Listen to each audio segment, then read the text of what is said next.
ఒకప్పుడు కాలంతో పాటు పరుగులు పెట్టింది సైకిల్. ఆ తర్వాత బైక్స్ తో పోటీ పడలేక మూలన పడింది. క్రమంగా కనుమరుగైపోయింది. సైకిల్ చక్రం గిర్రున తిరిగినట్టే దాని ప్రాభం కూడా గిర్రున తిరిగి మొదటికొచ్చింది. పూర్వ వైభవాన్ని క్రమంగా సంతరించుకుంటోంది. సైకిల్ ఇప్పుడు రవాణా సాధనం మాత్రమే కాదు, మన ఆరోగ్య ప్రదాయిని కూడా.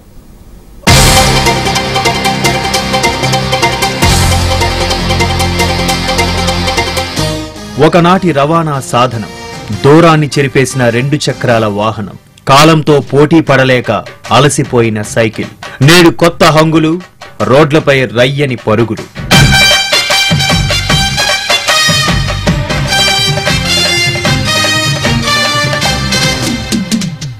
మనిషికో బైక్, ఇంటికో కారు సాధారణమైపోయిన ఈ రోజుల్లో సైకిల్ ఓ పాత జ్ఞాపకంగా మిగిలిపోయింది.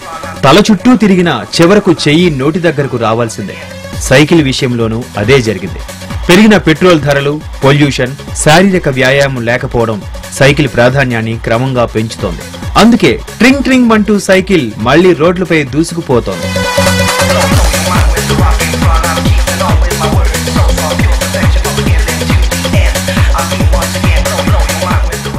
ఆరోగ్యం కోసం జిమ్కు వెళ్లి డబ్బు, సమయం వృధా చేసుకోవడం కన్నా సైకిల్ తొక్కడం వల్ల ఎన్నో ఉపయోగాలు ఉన్నాయన్న అభిప్రాయం యూత్ లో వ్యక్తమవుతోంది. దీన్ని దృష్టిలో ఉంచుకుని సైకిల్ కంపెనీలు అందుబాటు ధరలలో కొత్త మోడల్స్ రిలీజ్ చేస్తున్నాయి. 2000 నుంచి ₹1,00,000 వరకు మీకు నచ్చిన మోడల్ కొనుగోలు చేయవచ్చు. We believe in providing quality cycles and we want to promote cycling. These days people are ready to buy cycles which gives quality. If we can think about riding today, then the coming generation will also think about riding. నగర రోడ్లపై cycling చేయడానికి GHMC తన వంతు ప్రయత్నంగా కొన్ని ప్రాంతాల్లో separate track వేయడానికి సమాలోచనలు చేస్తోంది. సైకిల్ ఉపయోగాలపై అవేర్నెస్ పెంచడానికి కొన్ని స్వచ్ఛంద సంస్థలు కూడా నడుం బిగించాయి. పాత జ్ఞాపకంలా మిగిలిన సైకిల్ ఇప్పుడు ఫిట్నెస్ ఆయుధంగా మారింది. అందుకే డాక్టర్లు కూడా రోజుకు గంట సేపైనా సైకిల్ తొక్కమని సలహా ఇస్తున్నారు. దీనివల్ల పాజిటివ్ ఎఫెక్ట్స్ చాలా ఉంటాయి. ఒకటి అంటే ఫిట్నెస్ పెరుగుతుంది. ఒక స్టడీ ప్రకారం ఏముందంటే, మామూలుగా రెగ్యులర్గా సైక్లింగ్ చేసే వాళ్ళకి, సైక్లింగ్ చేయకుండా ఉన్న వాళ్ళకి ఏజ్ డిఫరెన్స్ అంటే ఇప్పుడు 70 ఏళ్ళు వాళ్ళు దాదాపు 60 ఏళ్ళు సైక్లింగ్ చేయని వాళ్ళకి యూత్ ఎలా ఉంటారు, యంగ్స్టర్స్ ఉంటారు, అంత డిఫరెన్స్ ఏజ్ గ్యాప్ వస్తుంది.